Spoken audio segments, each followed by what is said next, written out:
Good evening, grade 11s, and welcome back to another session with Maskey TV and Maskey Miller Learning. Today's focus is on trigonometry, and we are focusing on exam type questions. Now we know that trigonometry is a fundamental part of our paper 2 because it makes up almost half of our paper, right? So it is crucial that we understand the concepts. It is crucial how we differentiate between the different subtopics in trigonometry. And hopefully at the end of this lesson, we would have benefited widely. All right.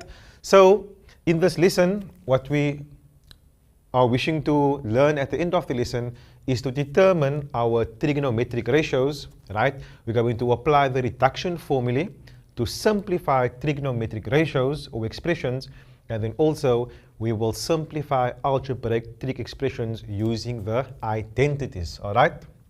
So when we started trig in grade 10, right, everything revolves around what? SOHCAHTOA, right? And SOHCAHTOA is just an easy way for us to remember our very important trig ratios, namely sine, cos, and tan.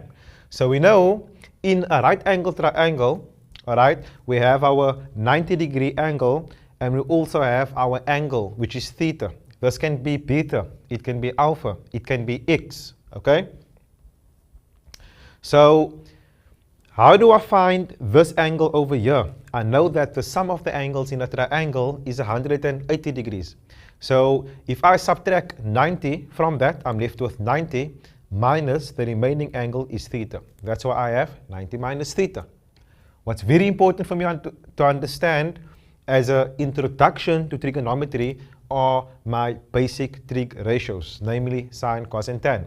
So I know that sine of an angle, is equal to the opposite over the hypotenuse.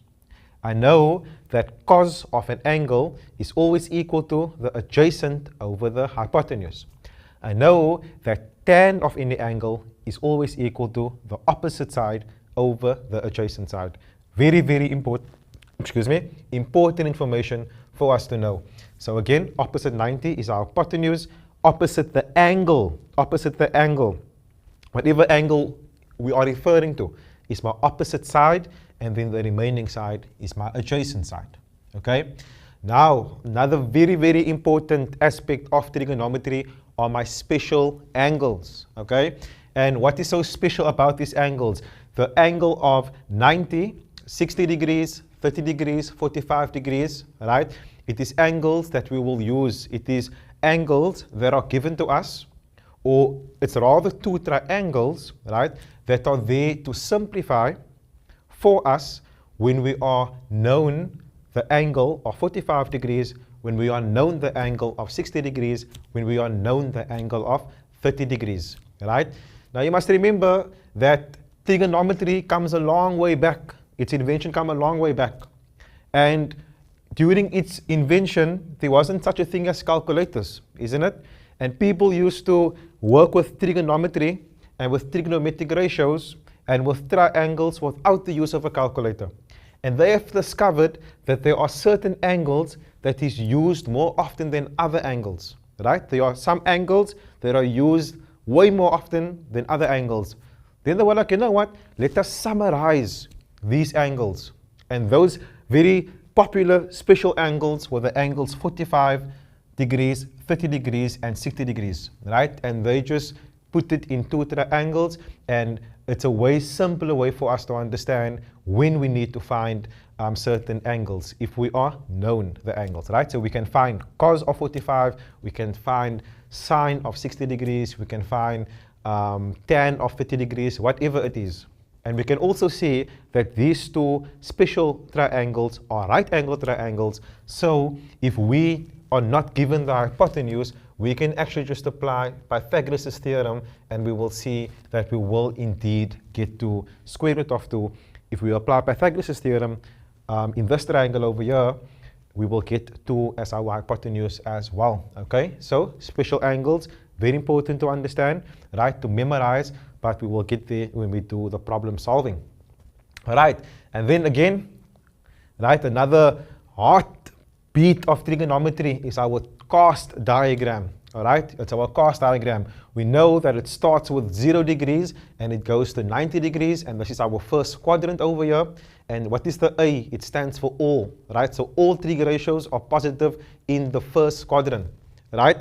And then in the second quadrant, we know that sine is positive, right? And here we have 180 minus the angle, because here I have 90, 180, and 270, right? And I have 360.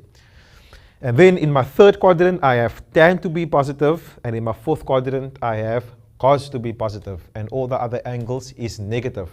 And I want you, we don't have the time to do it now, but do me a favor, in your spare time, you know how to draw a sine graph, right? If you just draw a sine graph, right, a standard sine graph, then you will see that between 0 and 90 degrees, right, my values are positive.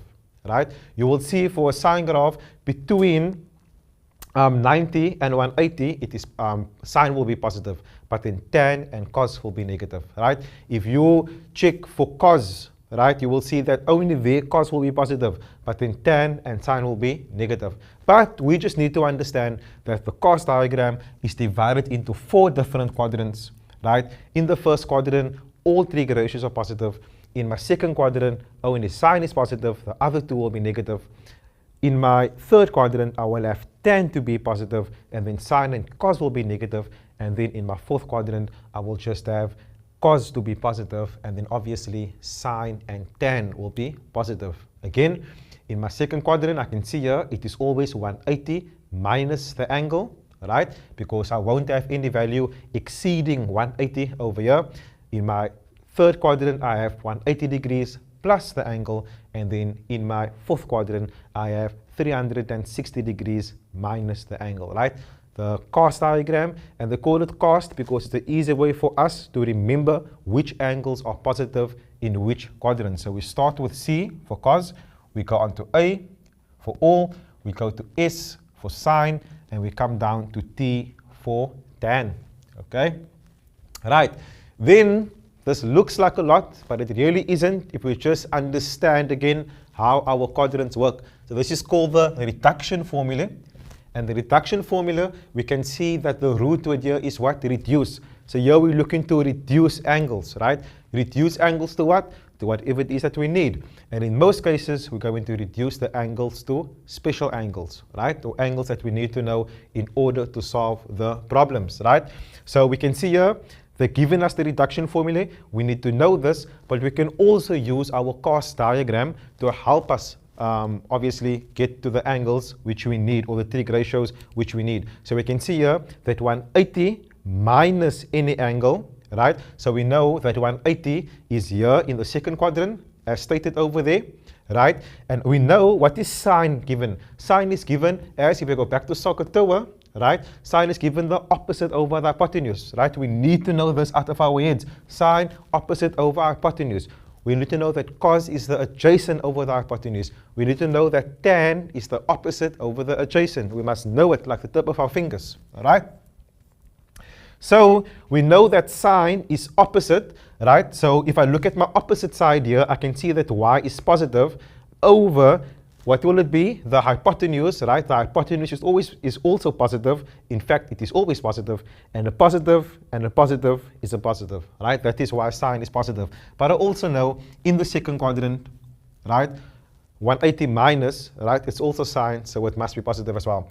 If I just quickly look at cos, right? For cos, I have 180 minus, right? So what do I know cos to be? I know cos to be the adjacent side over the hypotenuse, right? It is the adjacent side over the hypotenuse, right? So my adjacent side here, so there's my opposite, which is y, there's my hypotenuse, which is r, and here's my adjacent side, which is negative x, right?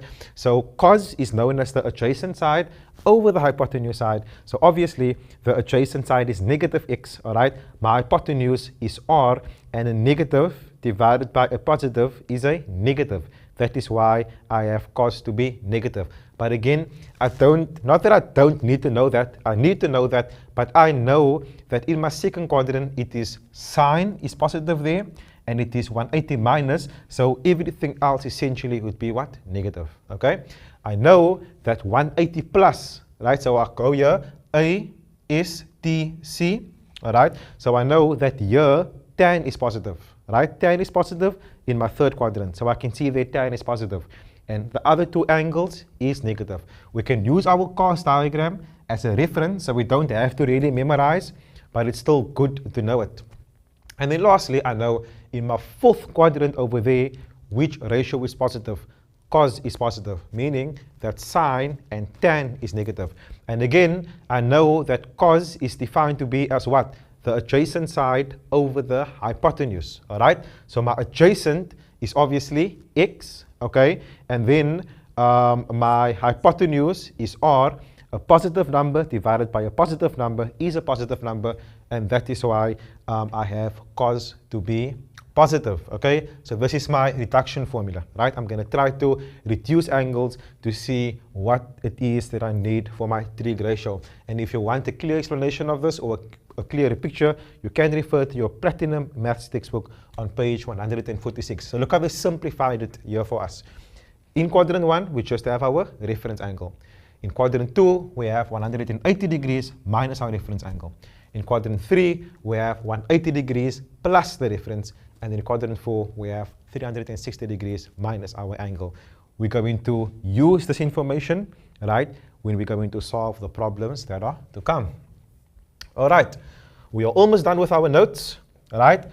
The next thing is we have co-ratios rather, which is the 90 minus and the 90 plus ratios, very, very quickly. Right? So if we look at sine of 90 degrees minus theta, which is this angle over here, let me just show you very clearly. Right? This is 90 degrees minus theta. How did I end up with this? I know that the sum of the angles in a triangle adds up to 180 degrees. So 180 degrees minus 90 just gives me 90, and 90 minus theta leaves me with 90 minus theta only. They are unlike terms, so I can't simplify them any further. Right? So I will notice if I want to find out what ratio is given for 90 degrees minus theta, it will be B over A. And why is that? Because I know opposite my angle is known as my opposite side. Opposite 90 degrees is my hypotenuse, and the remaining side is just the adjacent side. Okay? So sine is my opposite over my hypotenuse. All right? So my opposite here I can see is B. That is why I have B there. Okay, and then I have my hypotenuse to be A. That's why I have A over there. Now I want you to notice something. Let's say I ask you to find out what is the ratio in terms of the letters for cos of theta. Right? Let's look at cos of theta. What is cos known as? Cos is the adjacent over the hypotenuse. Right? But now we need to look. We are talking about, excuse me, here we go. They're now asking us for cos of theta, right? So now this is my angle, and this here becomes my opposite, right? That's my hypotenuse, and this is still my adjacent, okay? So if you look at cos of theta, right over here, cos of 90 minus theta, we get C over A. But cos of theta would still give me exactly what sine of 90 minus theta gave me, right? So in other words, we call this co-ratios. If I have sine of 70 degrees, okay, what would be the co-ratio of that? It would be what? Cos of what? 20 degrees. Isn't it so? We call them co-ratios, right? So 90 minus theta is just cos of theta, right? And cos of 90 minus theta is just sine of theta. It is exactly the same thing, all right? And we will use this again to simplify trig ratios, which are needed for us, okay? Right, let us go into some problem solving.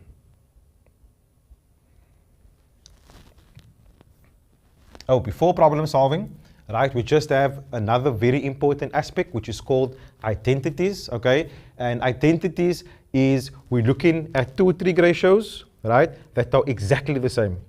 So I know we have a trig ratio which is called tan of x, right? Another way for me to describe or to write tan of x is just to have sine of x over cos of x. So sine of x over cos of x, or sine of theta over cos of theta, is identical That is why they are calling it identities. It is exactly the same as tan of x. Or I can say that tan of x is the same thing such as sine of x over cos of x. Another identity, important one, is cos squared x plus sine squared x is 1. Or let me rather say cos squared of an angle plus sine squared of an angle is 1. So sine squared theta plus cos squared theta is 1, right? Cos squared alpha plus sine squared alpha is 1, right?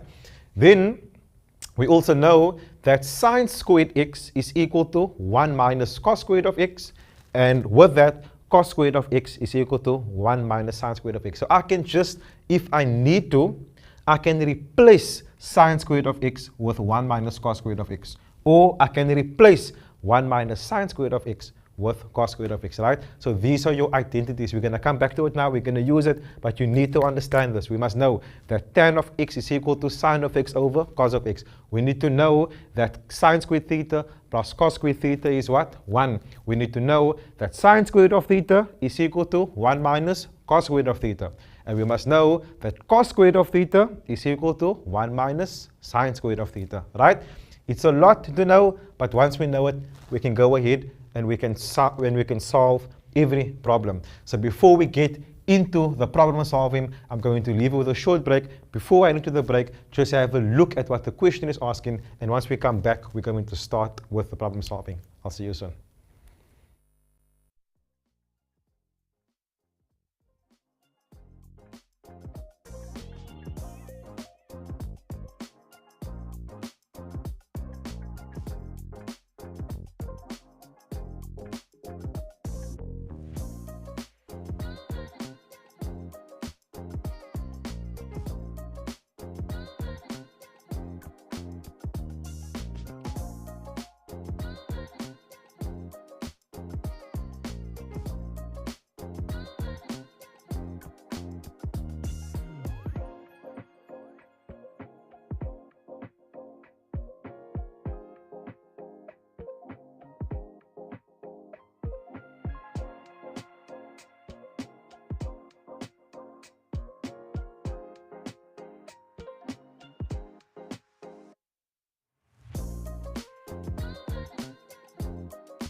Alright, welcome back, grade 11s. We are now at the most exciting part of the lesson, and that is looking at problem solving. Alright, so we've spoken about the Cartesian plane, we've spoken about the cos diagram, we have an idea of how it works, so now the problem solving should be easy. So let's see what they are saying.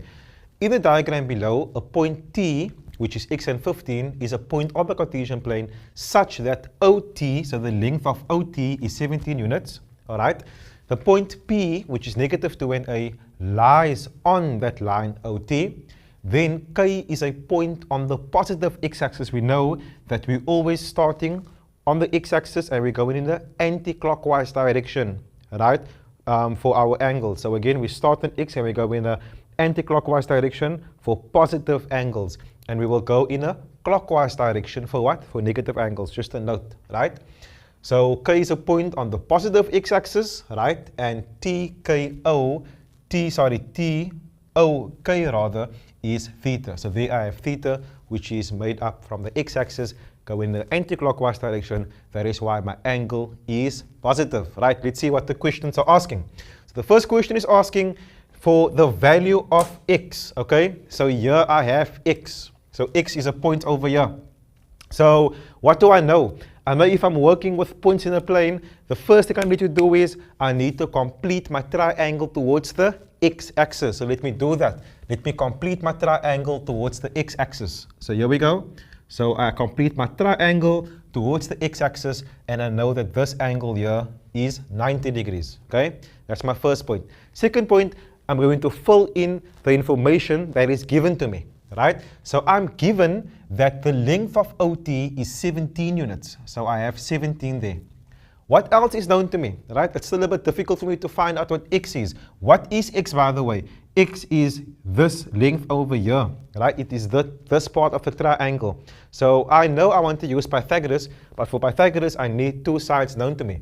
But the point T is given as x and 15. I know a coordinate point represents an x value and a y value.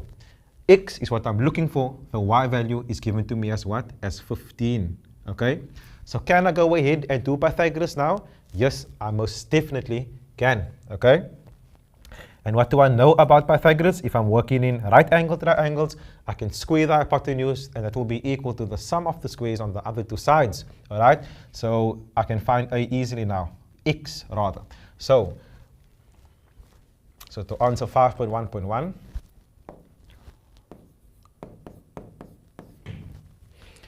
so the long side is 17, so I have 17 squared, and that must be equal to the one side squared plus the other side squared. So what I'm looking for here is x, so that's my one shorter side. So I'm going to go x squared plus the other short side is 15. So it is 15 squared. And I must give my reason Pythag. Doesn't mean I'm grade 11. I don't have to, I should take shortcuts. I still put my reasons down. Right, so now I simplify. So 17 squared, 17 times 17 is 289 is equal to x squared plus 15 squared is 225. Remember, you can use your calculator here just to verify the answers, okay? And then I want to get x squared on its own, so I need to get rid of the 225. So what I'll do is I will subtract 225 on both sides. So I'm going to subtract 225 on the right. I'm going to subtract 225 on the left, okay?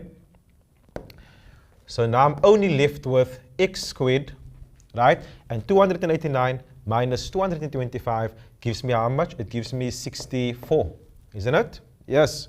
So now I need to get x on its own. So if I square root and I square root, okay, x will be, so we know if we square root, it is either plus or minus 8, right? But now I need to check. I need to check. So this length of x over here, it is to the left of my origin, right? It is to the left, and I know that from my origin going to the right and from my origin going upwards, all values are what? Positive. From my origin going to the left and from my origin going down, all values are what? Negative. So that is why x is on my left-hand side. It is to the left of my origin where all the negatives exist. That is why, or therefore, x should be equal to negative 8. Okay, so I have x to be negative 8. Do not, if you have your answer as positive 8, unfortunately it will be wrong because positive 8 would be on that side of the x-axis. Okay, right, let's move on to 5.1.2. Right, for 5.1.2 asks us for tan of theta, right? For tan of theta, all right? So, again, going back to our second slide in the presentation, what do we know tan to be? We know that tan of an angle is what? Tan is known as the opposite over the adjacent. Isn't it so? It is the opposite over the adjacent, right? So we know that, remember, that this angle over here, theta, this positive angle goes all the way around, all right? It goes all the way around because it is going in an anti-clockwise direction, so the angle remains positive, okay? So we know that our angle is here, right? This is where our angle is. So obviously, opposite the angle is my opposite side, opposite the 90 degrees is my hypotenuse, and the remaining side is the adjacent, okay? So tan of an angle is known as, I can put this in, the opposite over the adjacent, right? So now what is my opposite side? My opposite side is 15 over, what is my adjacent side? My adjacent side is what? Negative 8.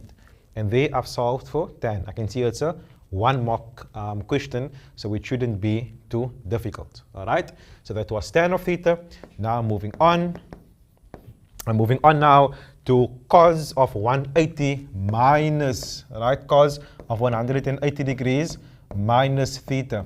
And this is where we need to know our cos diagram, all right? So if we go back, we shouldn't go back, but we can go back because we should know this. We know that 180 minus is in the second quadrant, right? And the second quadrant is indeed where sine is positive, right? It is where sine is positive, not where cos is positive. So remember, in my second quadrant, only sine is positive. So then tan and cos is what? Negative in those quadrants, right? So that is why I cannot have cos to be positive over there. So again, I'm bringing you back over here as a reference point to show you that we have sine to be positive only in my second quadrant. So it means that here we must have minus cos of theta. We can't just have cos of theta, right? If we had 180, if we had sine here, if we had sine of 180 minus, then it would just be sine of theta. But because we know that 180 minus is in the second quadrant where sine is positive, right? We need to call this negative cos, right? So that's the first part to my answer, or to get into my answer at least. So now it's simple. I know that cos, according to SOHCAHTOA, is what? It is the adjacent over the hypotenuse, right? I must know SOHCAHTOA. Let's do this. So I'll write it there as a reference. So I know that cos is my adjacent over my hypotenuse, right? So I need to put the negative. I can't neglect the negative. So now cos is my adjacent side. My adjacent side is -8. So I have a negative over there. So I have a negative in brackets, another negative. Why a bracket? Because I have another negative. I'm not going to put two negatives next to each other, all right? Over the hypotenuse is what? 17. And then obviously at grade 11 level, I need to know I must simplify. So let me simplify this. So I know that the negative times a negative is a positive. So my answer is just 8 over 17, right? So I got rid of the brackets by simplifying the two negatives, which gives me a positive. All right, let's move on. So now I have 5.1.4. 5.1.4 is asking me for sine squared of theta, right? What does that mean? I just need to find the ratio for sine, which I know is the opposite over the hypotenuse, and I need to square it, right? I need to square the fraction, right? So let us first find the ratio for sine, right? What is sine? Sine is the opposite over the hypotenuse. What is my opposite? My opposite is what? 15. So look what I do. I still say 15 over my hypotenuse. My hypotenuse is 17, so I still say 17, but now I need to square it. So I need to square it, all right? I can see it's a 2-mark question, so I assume we get 1 mark for the numerator, 1 mark for the denominator, right? If we don't square it, if we leave our answer as 15 over 7, unfortunately, it will be wrong. So 15 squared, 15 times 15 is 225. So I have 225, okay? Over 17 squared, 17 times 17 will give me an answer of 289, okay? It will give me an answer of 289. Now, 225 over 289 cannot simplify any further, right? So I leave my answer as 225 over 289, okay? That was a simple 2-mark question. Now, to the last question, this part, in my points in the plane, 5.1.5.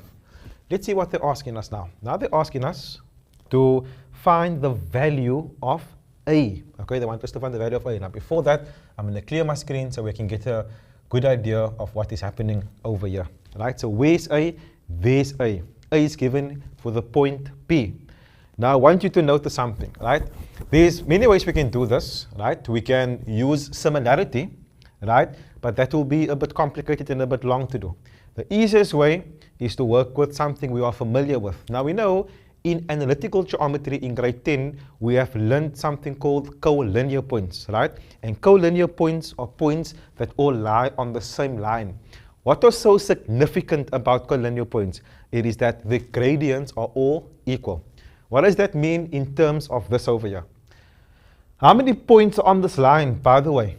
It is not 2. There's a third point. What's the third point? It is my origin. Yes, there's another point there, the point 0 and 0. So it means that the gradient of TP is equal to the gradient of PO, which is equal to the gradient of TO. So all of them share the same gradients, all right? So it means if I can find the gradient of the one, I can just equate it to find the gradient of the other one, and in that way I can solve for the unknown, all right? So now we're going to be like, okay, but how can I find the gradient here? Because I have 1 point known to be 0 and 0, but now I have -2 and a, and I have x and 15. But we just found the value of x to be what? -8. So I know this point t. So I'm going to use the points that are known to me, and I'm going to use the gradient formula using the concept of collinear to solve the problem. So let us do that, okay? Let me just erase this. Let's go. So the first thing I will do is, I know that I have the point T. Let me put it here. Let me put it in color. So I have the point T, and the point T, I know it is -8 and it is 15. I have the point O, and that is 0 and 0. So now I can easily use the gradient formula, right, to find the gradient of that point over there. So let's do that. So I know gradient is small m, so the gradient of OT is equal to y2 minus y1 over x2 minus x1. All right? My formula first. Now I do substitution. So I know, so very good practice to do. Don't take for granted that we are so familiar with using the gradient formula. No, we put in the points. So I call the one x1, y1, and I call the other one x2, y2. All right? In this way, I cannot go wrong when I'm doing my substitution. So what is y2? Y2 is known as 0 minus what is y1? Y1 is 15 over what is x2? X2 is 0 minus x1 is -8. So this become -8. So this become, sorry. So 0 minus 15 is -15, right? So -8 become +8. All right, so my answer is -15 over 8. That is my gradient for OT, right? So now I can find my gradient of PO. So I can use now P and O, or I can use P and T. It doesn't really matter. I'm going to go with 0 and 0 because 0 and 0, it is much smaller the numbers than -8 and 15. But I can use that point there as well, right? It doesn't really matter. So now I'm going to find the gradient of PO. And find the gradient of PO, and that is also y2 minus y1 over x2 minus x1. So I know the point P is the point -2 and a. I know the point O is 0 and 0. I'm going to call the one point x1, y1. I'm going to call the other point x2 and y2. Let us do substitution now. So y2 is 0 minus what is y1? It's a over what is x2? X2 is 0 minus what is x1? -2. So it become -2. It become +2. Isn't it so? So this will just give me -a over 2. Okay? So what do I know? I know that this gradient and this gradient over here are equal to each other. Isn't it so? So what can I do? I can equate the two, right? Because they are collinear. The gradients are equal because it's points on the line. So I can equate it and I can solve for a. Then I'm done. So now I'm going to take -a over 2 and I'll make it equal, right, to -15 over 8. And from here onwards, there's many methods you can use to solve the problem. I'm going to use cross multiplication. So -a times 8, so I'm going to multiply these two. That will give me -8a is equal to 2 times -15 is -30. How do I get a on its own? I divide by -8 and I divide by -8. All right, almost there. So a will therefore give me a negative divided by a negative is a positive. Which number? Remember, 30 over 8 should be simplified. So 2 can go into both. That's my highest common factor. So 2 go into 30 15 times, and 2 go into 8 4 times. So my answer for A is 15/4. Okay, that was a 3-mark question. Now again, we just needed to understand that here we have points on the line. The gradients are equal. I found the gradient of a point of 2 points that I can. I then found the gradient of a point with an unknown in it. And because I know the gradients are equal, I equated the gradients and I solved for A. Okay? Right, next one, question 5.2. Okay? Question 5.2 is asking us to simplify without using a calculator. All right? So what do we need to use here? We see 120, 210, 315, 540, right? So this is, it has reduced written all over it. I'm going to use the reduction formula, right, to get to what? To get to angles that are known. What do I know? I know the special angles. And once I have the special angles, I can just simplify it very, very easily. So I'm going to write this question down so we can solve it strategically. So I have sine of 120 degrees, right, times cos of 210 degrees, times tan of 315 degrees, and then there I just have cos of 27 degrees. That will be all over sine of 63 degrees times cos of 540 degrees. What do we need to be familiar with here?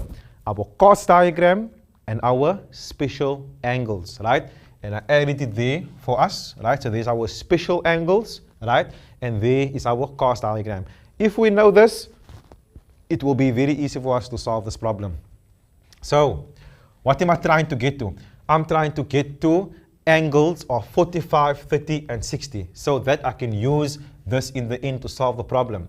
So, I want to rewrite sine in a different way, in such a way that I can end up with one of my special angle triangles. Always try to use 180 and always try to use 360, okay? So, what will give me 120? If I say 180 degrees minus what? Minus 60 degrees, right? I'm using 60, or I have 60, because I know I have a special angle, right, that has 60 degrees in there. So that's what I'm working towards, right? I didn't change anything about the sum over here. I just rewrote it a different way, right? I've rewritten it a different way, rather. So now here I have cos, right? What's a different way to use 110 if I'm going to say 180 minus, 180 plus, or 360 minus, in order to end up with a 30, a 60, or a 45?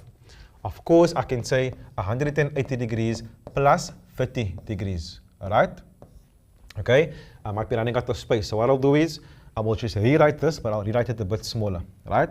So I'm going to go sine of 180 degrees minus 60 degrees times cos of 180 degrees plus 30 degrees. And now I will just erase that part over there. I will just erase this. Here we go. So why 30? Motivation for 30 is because it's in the special angle over there. Right? Then I have tan. I do not want to change the ratio. I want to rewrite it differently. Right? So I'm going to use 360 degrees. Okay? Minus. Now 360 degrees minus what will give me 315 degrees? It will be 360 minus 45 degrees. Right? We can see I'm not changing the sum at all. I'm just writing it in a different way. And now I'm going to leave cos 27 as cos 27 degrees, and I'm going to tell you why. Right?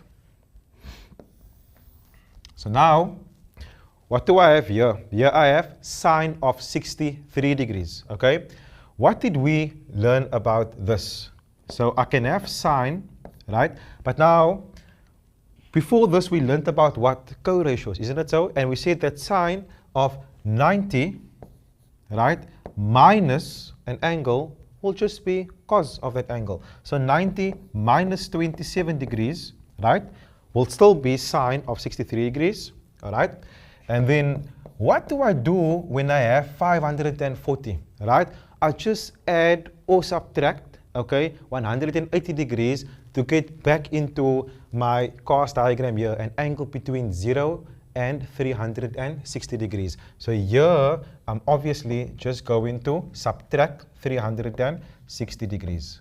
Okay? There we go. So now, look what I've done. I've rewritten the trig ratios in a different way, right, in order to reduce it using my special angles, right? So now, let's finish it off. Sine of 180 minus. 180 minus is where? In my second quadrant. Sine is positive there, so I can write that as what? Sine of 60. Sine of the angle 60 degrees. Again, 180 minus is in quadrant 2. Sine is positive there, so I leave it as sine of 60. Okay? Now, cos 180 plus. Where's 180 plus? It's in the third quadrant. What is positive there? Tan is positive there.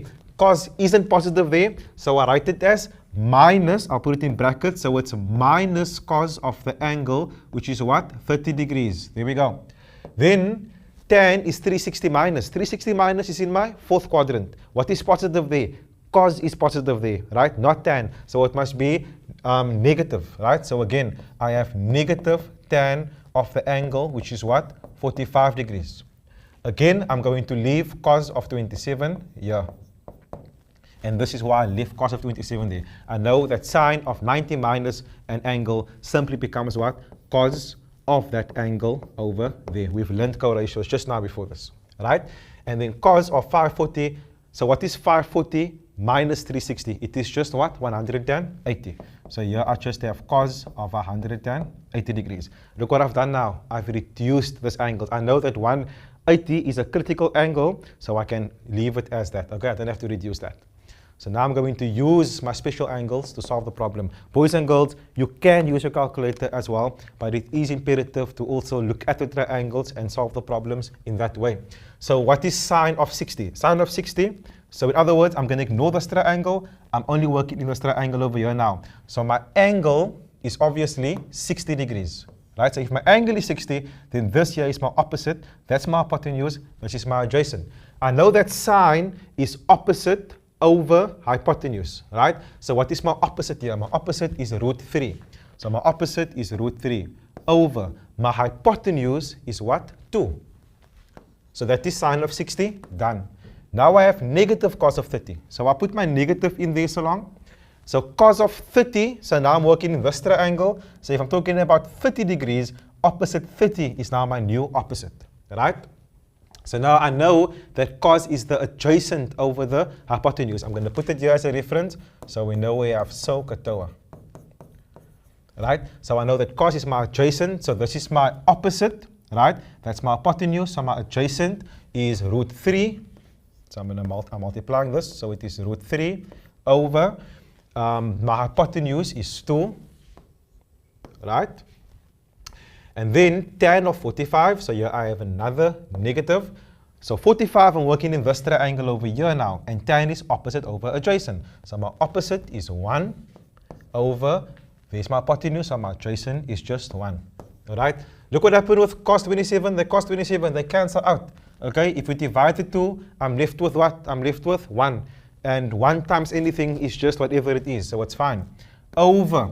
What is cos of 180? It is negative 1. Where do it come from? It comes from my sine graph, isn't it? Sorry, from my cos graph. If I draw my cos graph, what do I know? It cuts right there. All right? So what value do this coincide with here? It is what? Minus 1. So I can simply just put minus 1 over there. Right? Or you can use a calculator to get cos of 180. Cos of 180 gives me minus 1. If you put another way to do this, you can punch sine of 60 in your calculator to get this. All right, but you will still come to the same answer. To finish off, let us just simplify quickly. So we know that the positive times a negative is a negative, and a negative times a positive is a positive. So my top part of my answer will be positive. So root 3 times root 3, it is what? Just 3. Over 2 times 2 is what? 4, right? That answer, right, should divide by negative 1. And 3 over 4 divided by negative 1, it is just negative 3 over 4. And there, girls and boys, I have now reduced this entire expression over here to a reduced answer of negative 3 over 4 using the cos diagram, using co-ratios, and using special angles, triangles, okay? That, boys and girls, unfortunately brings us to the end of the lesson. Please refer to the DBE 2018 paper if you want to look at the rest of the questions, okay? I hope that you have learned, I hope that you have enjoyed the lesson. right? If you have any questions, you can obviously subscribe to Maskey TV. You can contact us on 072 091 0388. Don't forget to like, don't forget to comment, don't forget to subscribe, and I will see you in the next lesson. Thank you. And now we enter our next exciting chapter with the launch of Maskeyverse, an inspiring trio of innovations, our AI-powered learning companion, captivating TV content, and a vibrant playground for interactive learning, and our own dedicated app, all coming together beautifully to deliver learning outcomes through technology.